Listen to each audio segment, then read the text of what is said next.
Thank you for the introduction. Hello, everyone. So first of all, I want to thank you all for staying for the last session. I know we're at the closing session, and we actually had a pre-panel before this panel actually starts. And we realized there's so much to talk about for today. So you guys are lucky because we're at the last session. We may just continue sharing the more that we know, okay? So let's dive into the topic. In the next 30 minutes or so, we're going to talk about investing in Web3 gaming. Throughout the day of the sessions, you probably hear a lot about what is the difference between Web2 gaming, what is the benefits that Web3 games bring. So here we're very lucky to have our panelists here today to share with us their perspective from different angles. So we'll just quickly go around the table for the panelists to introduce themselves. So next to me, we have Fang, who is a VP of games in Dapper Labs. She also, not only in the Web3 world, she actually represents Web2 and Web3 worlds. She used to be in Amazon Lunar, also in Riot Games. So Fang, do you want to say something to the crowd? Yeah, so happy to be here. Actually, Taiwan is my hometown. I was born and raised here, so I'm very excited right now, but you might not sense the enthusiasm because I'm literally on my 2 a.m. brain. But super excited. I'm the head of games at Dapper. Dapper Lab, we don't know. We are the creator of CryptoKitty, NBA Top Shot, NFL All Day. We have a valuation at 7.6 billion in our last round. So super excited here to share how we think about how we invest in games. And I also saw a lot of women in the audience. Super excited. Dapper is a strong supporter of women in Web3. Thank you. Awesome. Next, right next to Fang, we have Mark Me. Mark is the Director of Business Development in Near Foundation. Near is a carbon climate neutral level 1 blockchain. So it's a blockchain for a good cause. So Mark, say something to the crowd. Hello everyone, my name is Mark, lead gaming BD here at Near Foundation. I'm really excited to be here. You know, shout out to Tiff and the rest of the Bu Zhi DAO team to kind of set this up. I think it's been an amazing group, an event, and really excited that it's here. I actually live in Taiwan, so pretty glad that everyone got to fly in during the holidays and kind of, you know, experience this.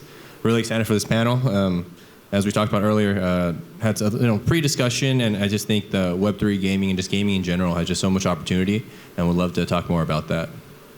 Fantastic. Thank you, Mark. And last but not least, at the rightmost for you guys, we have Evan.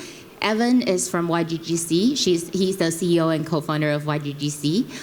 Not only that, he's super familiar with the Southeast Asian world. He's been spending 20 years of time there, know the market inside out. So later we'll also discuss a bit about that.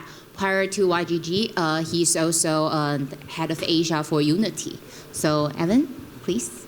Thank you, and thank you to the organizers for inviting us here. And thank you all for staying and fighting rush hour traffic on the way home. So I run YGGC, which is a guild. So for those that are unfamiliar with the model, it's essentially buying NFTs and renting them out to players all throughout Southeast Asia.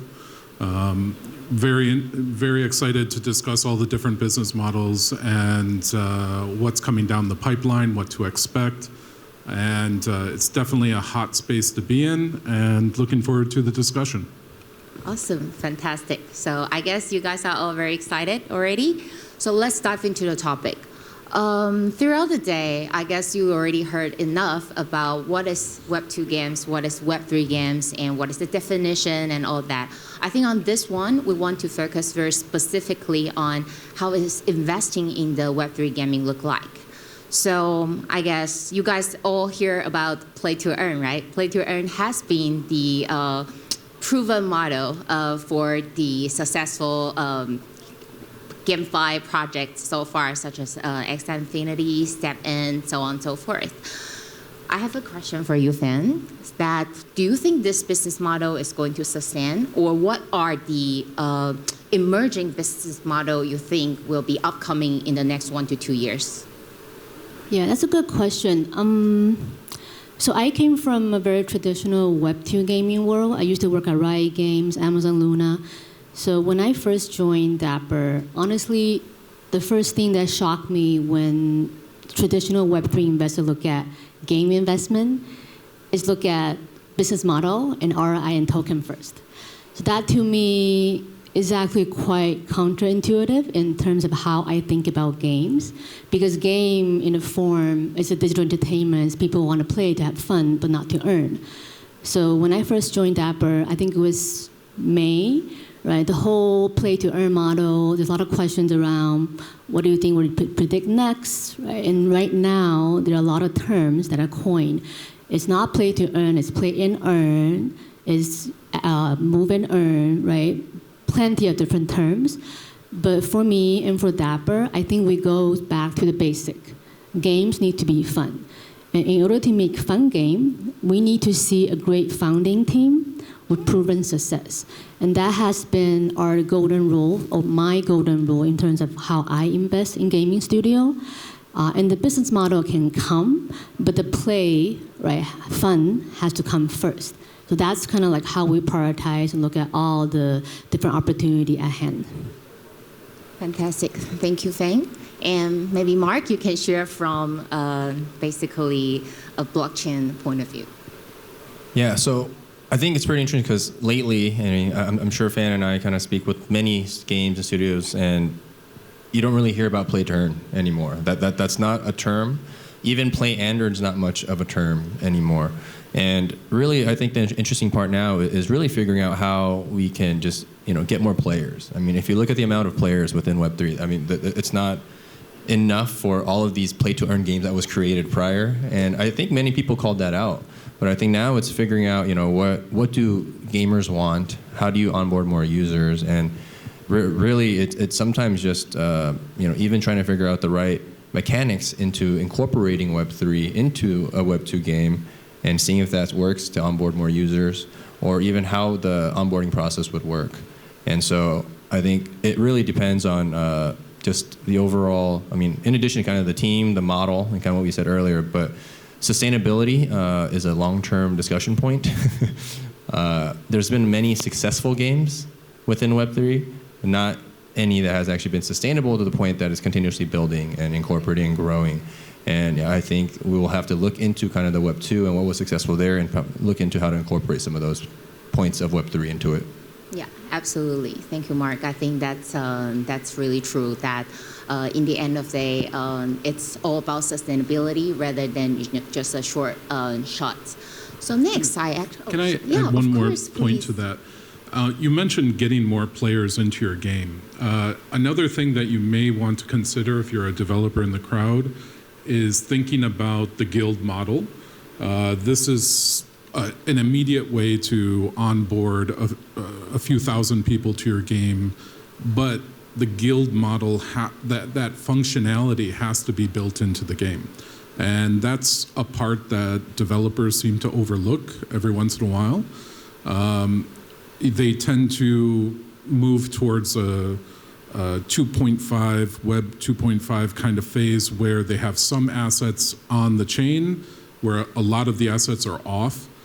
And that, from a guild perspective, is a huge amount of risk, because we need to be able to protect our NFT assets and not have those end users, our guild members, our scholars, go out and have full control where they can go and sell them.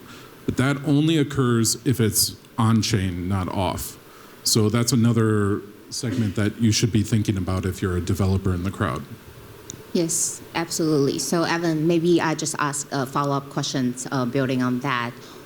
What kind of game genre you think are going to be basically, we're going to see more popular games upcoming in the near future? For example, is it going to be RPG or MOBA? What type of genre you think are going to be the popular ones based on your what you just say right now?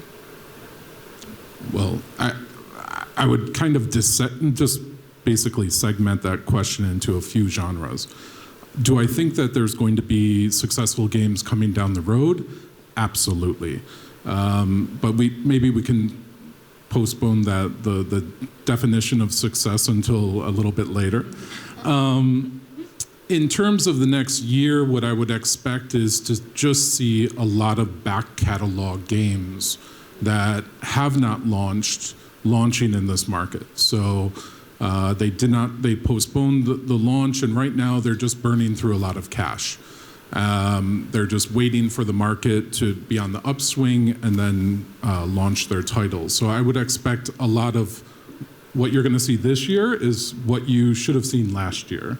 And that is a lot of, I would say, Web 2.0 developers adding, they couldn't get any funding, and then they essentially go out, add one element of 3.0 functionality, and get a bunch of investment from the investors, and then launch their 2.5 game. In terms of genre, I would say going down to the device level, you have to be expecting most developers to develop for PC first. It's the easiest for them to develop on, and a lot of the pain points of Web3 are kind of diminished because you've got the hardware doing the work for you, you've got the landline connectivity to that chain element being fast. But in the end, I think you need to be focused on mobile. You're looking at, I think mobile is, I think everyone in this room would no doubt say mobile is where you want to be, but most of them will be launching on PC. The MMO and RPG kind of genre is, I think, the most closely aligned to 3.0, so it's an easy jump. So we're seeing a lot of those from 2.0, adding those 3.0 elements and trying to launch. But that's Fantastic. what we've seen so far coming down the pipeline. Yeah, fantastic. Anything to add? I kind of wanted to add. Please. So I guess when you said popular, right? I think what's defined by popular, right? Is it the most number of users? Is it the highest amount of market cap within the assets? How would you define that? So I think that's very interesting, right? I think in terms of looking into kind of where the most adoption at Near, we kind of look into overall adoption, and we're trying to bring 1 billion users into Web3, right? And so for us, I think we found success within looking into onboarding kind of this Web 2 to Web 3 aspect. A few reference points could be, recently we helped support kind of Sweatcoin, which is a Web 2 app that then had a Web 3 element within Sweatcoin, the token. Currently, it's created over 20 million wallets, has about, correct me if I'm wrong, the numbers might be a few weeks dated, but around 180,000 weekly active wallets, and it's, generating and minting, I think, 4 to 5 million daily tokens, and all based on these actions by the users of walking. And it is a sustainable model in the fact that they, the business is not coming, from the user side, but it's actually coming from revenues generated by the company itself, whether it's ad revenue or partnerships like that, and just kind of filtering and providing some more value to the users. And seeing the value of and the use cases of Web3, I think that's the interesting part in figuring out how to just create either better adoption or more higher LTV for these users overall within your mobile games or things like that, to just be able to generate more value overall. And if you're wondering if you're a success and you've launched a Web 3.0 game and you've survived longer than 3 months, you are a success. Congratulations. Yeah, I will add to that questions about what type of genre do we think would be successful with the trend. I think the two main trends that we have been keeping in mind in Dapper, one is that we have been seeing this immersion of the traditional Web3 game developer, right, like the Axie Infinite developer, versus there's a huge inflow of experienced, amazing Web2 game developer. They have proven success. Now they want to try Web3. They want to bring in token to create like an open economy, right? So that's really exciting when we see these two groups of people coming in and gradually merge and learn from each other. The second point that I want to make is also super critical is that although we can't really predict which genre would be popular, but we do think that the type of targets that we like to invest in are usually near games that have simpler game mechanic right now. Because if you think about it in the Web 2 world, what is the percentage and the chance to make a successful MMO or battle royale RPG? It is super hard. And if you add that, if you think about that and add an open economy to it, no one has done it. So it's going to be almost like impossible to create something that massive on chain from the get-go. So we like to invest in game that has simpler mechanic, so the developer can get in, try to learn how to create DAO, how to interact with the community, and try gradually to add in open economy concept to their game. They don't have to do everything on chain from the get-go on the day one at the launch, but we do want to see a gradual trend, step by step, so that we feel comfortable, the developer feel comfortable that they can build something sustainable. Awesome. Yeah, just to building on your first point about the whether it's a Web 2 gaming brands versus Web 3 native developers, can you share with us your perspective on their pitfall and their advantage respectively? You mean the pitfall? Basically, the disadvantage for the Web 2 gaming brands versus Web 3 native developers. So like Ambrus Studio is a typical Web 2, probably like a very strong founding team coming to Web 3. So we love this kind of team because they know how to build games. They know the audience. They know games need to be fun. I think it's not a disadvantage, but I think because Web 3 in general, especially tokenomic, is so new, I would say in the market, probably not a lot of people know, one, how to build a great fun game, and then two, how to build amazing tokenomic that is open. Not a lot of people know, and I think from the Web 2 developer standpoint, is to really kind of learn gradually, like I said, and experiment. What does that mean when I launch a token? Do I launch one? Do I launch two? What does that mean when I have a DAO? What percentage of the decision right do I give it to them, right? I think that's what the Web 2 native developers are learning. Now the Web 3 native developers, they're changing their mindset, which is great because this market condition forced them to really think about sustainability, fun, instead of just keep raising money, right? Which worked last year, but in this economy has been super hard, so they are also learning from the Web 2 developers. So that's why Yuga Lab actually just hired tons of very, very established Web 2 gaming veteran to help them to really create those kind of sustainable and successful Web 3 games. Fantastic. That's super, super helpful. Thank you, Feng. And a little bit of background for you guys. I just realized I probably forgot to introduce myself in the beginning, that I am also advisor for Ambrus Studio, which is a studio that focusing on developing really, really true, good user-centric games, Web3 games. So, and thank you, Feng, for reminding me of that. And our founder is used to be Riot Games Asia head, so, and it was a colleague of Feng. That's why we were talking about that earlier. So yeah, that's a little bit of background. Then I think for the Web 2 versus Web 3 game developer point of view, may I also hear Mark's view on that?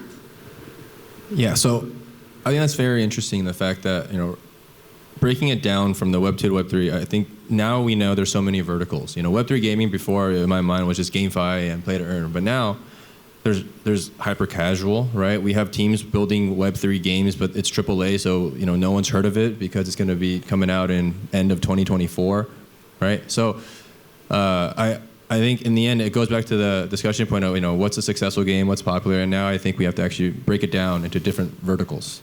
And similar to what Feng said, the amount of Web3 that you add on, I think it really depends on the team itself, kind of what they're building, and how the mechanics work. Another example I think would be very interesting, what's building on Near, for example, would be Play Ember, which is a hyper-casual Web 2 game studio that's adding an element of Web 3. They have kind of added that token on the back end, and the whole goal is in the end to increase the just user, attraction, attention to play the game, and the thesis is seeing if that really works, right? Because if it does, it shows that the value add of Web 3 versus Web 2, and I think the next part is actually focusing solely on the Web 3 game. We really have not seen anything that from a sole Web 3 base that's sustainable. And it's actually really exciting because all of these experiments or tests, we can actually pinpoint to see if it's going to work or not. And there's no playbook. Like right now, there's no playbook. So I think the fun part is trying it, hearing all of these ideas that people have, and we have no idea if it actually works, even though we're supposed to be experts in it. But really, you could just make an educated guess because based on that, and look forward to kind of seeing how that works. Fantastic. It's interesting that we talk about sustainable gaming, but we all know like games launch and they die normally. They're sunset. This is a normal thing in the gaming industry. So I think to say something like the game has to be sustainable for X amount of years is a little bit unfair. A lot of games just launch 6 months or less and then they die off. Along with your point is I don't think you should be afraid, and I don't think you should have this weight on your shoulders that this game has to be sustainable for the next 10 years. That's not how game developers, I think that weight on your shoulders, you shouldn't launch with that. I'm probably the oldest guy in this room, so when I first entered gaming, we were looking at retail. Selling into retail, and what we started to see was the life cycles started to diminish in retail. And when you launch a game, a first-person shooter game, a long time ago it was like 6 months, and then you start having to decrease the price, and then that continued to diminish. Then it was like 3 months, and then 2 months, and now it's like, oh wait a minute, six weeks. Then you start decreasing the price. That's the pressure that was on retail. And then they said, well, okay, what are we going to do? Where do we go from here? Okay, now it's pre-sale, right? Get them to buy the game before it launches. And I see that model really in Web3 where you cannot launch a Web3 game without building your community. And this is something that is really unique to Web3 that I don't see anywhere else, is you've got a concept, you're going out to the community, you're getting them to buy into that concept and become a part of it, to have ownership of that idea and have a direction where this game is going to go and the community is going to take it there with you. That just doesn't exist in Web 2. It's about launching and then promoting on Google and all these other channels as much as you can to get the word out. And I came from a traditional gaming model, done everything from hardcore down to casual gaming. And casual games, what we found was word of mouth. That was the best way for a game to take off. Of course, getting your game listed on a storefront somewhere, definitely in the top 10 will definitely help your chances of success. But I think that's another element that please don't think you need to have a sustainable game for a number of years. It just, that weight shouldn't be there. I do want to echo that point and back to like experiment, because the Web3 gaming world, what they say right now, there's no playbook. So just don't let perfect become the enemy of good in this case, right? Just start small, try to experiment and then learn from, different example, because really there's no expert and there's no playbook, and Dapper, we are looking for you guys, the developer, to actually tell us what is the next big game and what is the playbook that we can learn from. Yeah, no, I think you're right on that. The difficult part is creating just a fun game that people will play, regardless of Web 2 or Web 3, right? And earlier when we were talking about sustainability, I guess the right word to be more clear might be the right business model, and where they can continue and keep building the game and building the community. Because if they have this, if everyone's playing the game but no one's paying for it and they can't continue to build the community, they can't do so. I think that's maybe the right word in terms of the right model in terms of figuring out how to create a community / fun game / business model that can allow these developers, right, these project leads, to continue and build on a huge, gaming studio empire, right? So I think that is the idea that we all want to support and hope that everyone could try to build. And there's a lot of opportunity within all verticals. Some needing more capital than others, right? Some, the attention span is much shorter. So, just hyper-casual games, people will probably stop playing after a month or two, right? So it really depends. And in terms of PopCap, I mean, they are leaders in the casual game industry in Web 2.0. And often you would hear around the office is, find the fun, don't polish the turd. Because someone always has a really good idea that they keep bringing up in meetings, and it just never gains traction, and there's a reason for that. So you have to let some ideas go. But if you find that fun element, focus on it, and just keep tweaking, improving it. It's all about, similar to Mario's jump mechanism, right? If that's what you're going to be doing in the game, focus on it.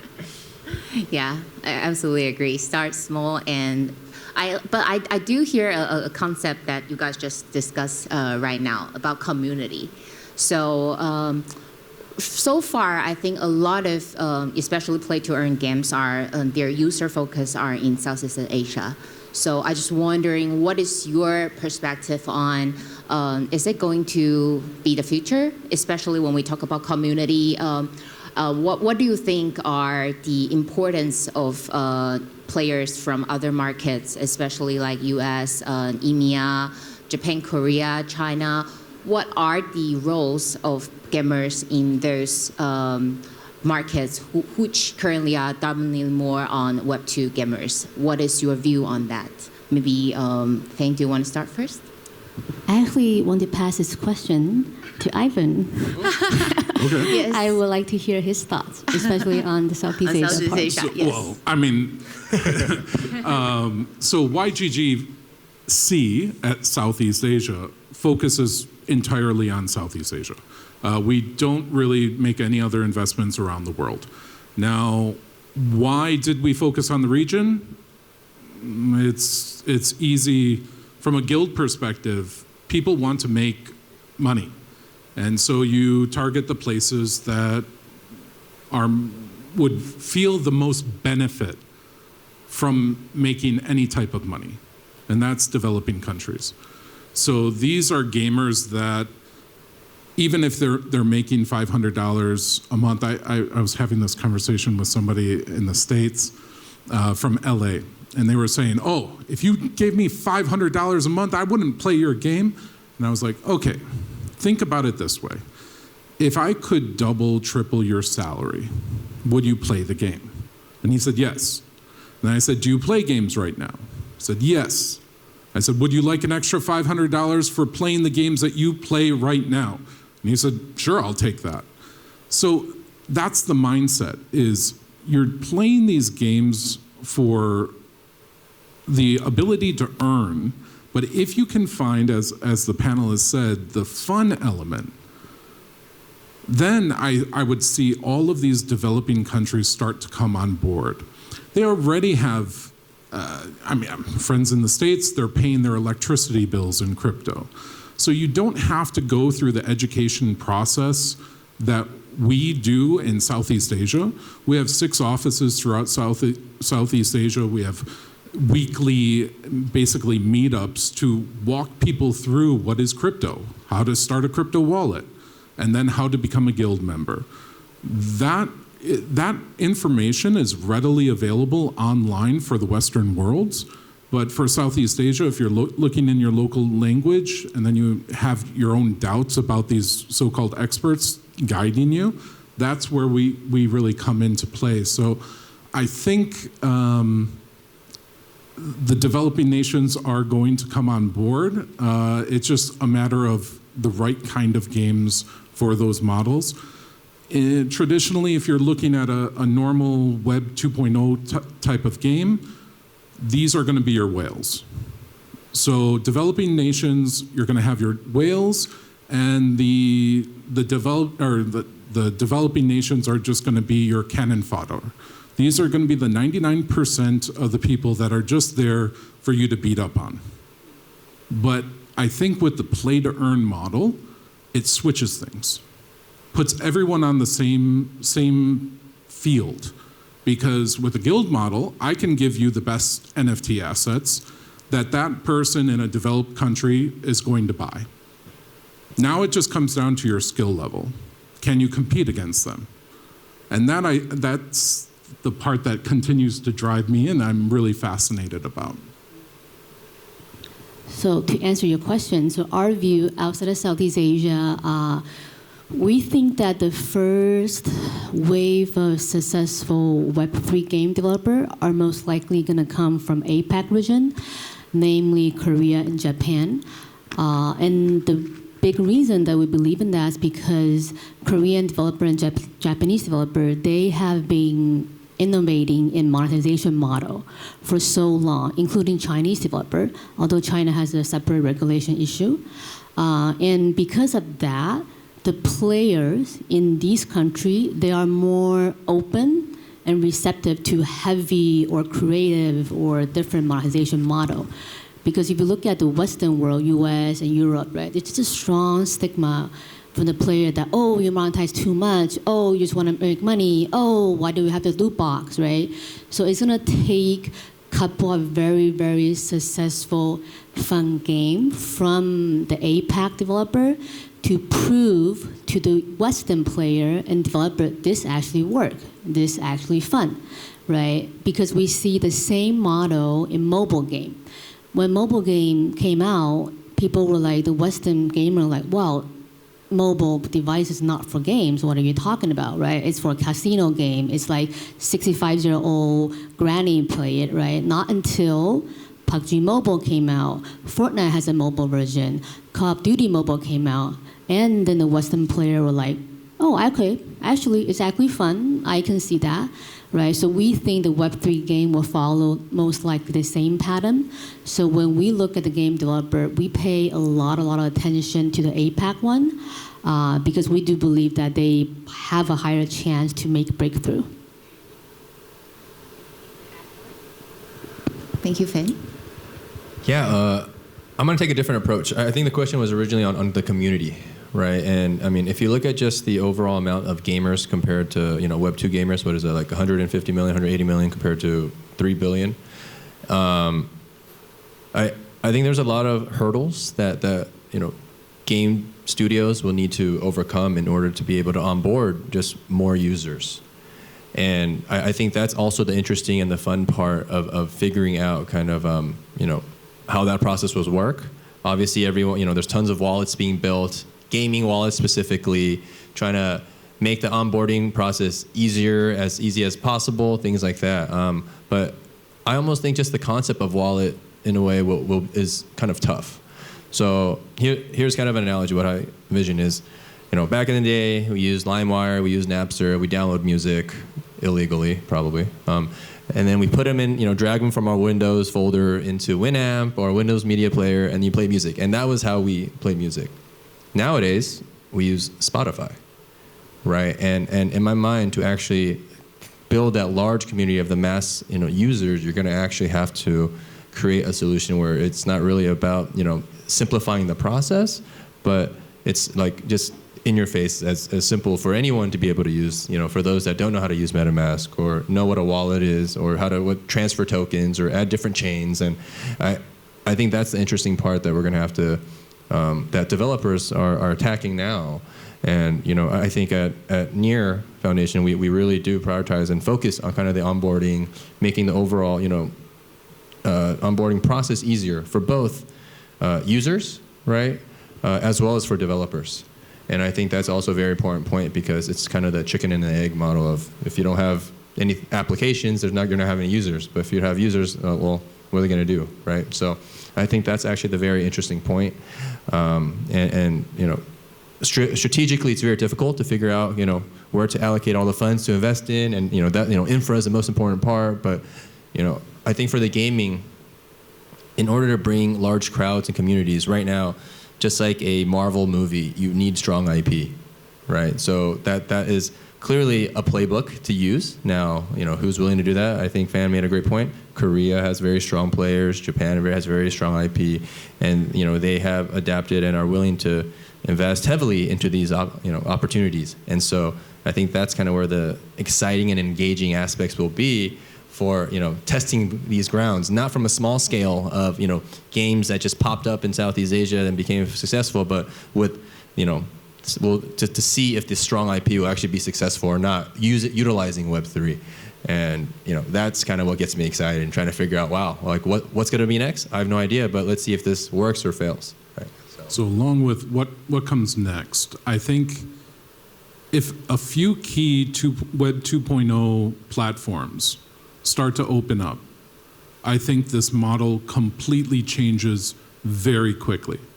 So what if the App Store, right, allows crypto games, NFT games? Now you're probably going to say, oh, they already said there's regulation-wise they're going to block it all. Now Europe, just yesterday or so, forced the App Store to open up by 2023, right, to side loading. Now that is going to have a cascading approach on the rest of the world. And that also, if you could imagine, I'm sure many of us here have iPhones. Many of us have games on there, but we don't subscribe to Apple's game monthly subscription. Probably don't even think about it. But just think, if you will. Go down into dreamland with me. So Apple says, you know what? We're going to open up a platform for Web 3.0 developers. And instead of taking a cut of 30% on all in-game purchases, we're going to take 30% of your earnings in play to earn. That's exactly our model as a guild. Sign in quickly with your app ID, and off you go, playing games. If they went to the market with that kind of model, where their paying customers essentially start giving them a monthly revenue, that's going to give them a higher multiplier than any SaaS model that they currently have, that they're pushing these games on a monthly basis, because they get a 10x multiplier on any revenue that comes through that service. Now, if they were to open up this guild functionality and say, you know what, you as a developer, if you want to launch your Web 3.0 game, you're going to make these NFTs available to my users, and off you go. And I'll take 30% cut. Overnight, that's going to change the industry. And I think once one of those major players, those platforms start to change, you're going to see a drastic increase in Web 3.0 games. Absolutely. I really hope that they can come sooner.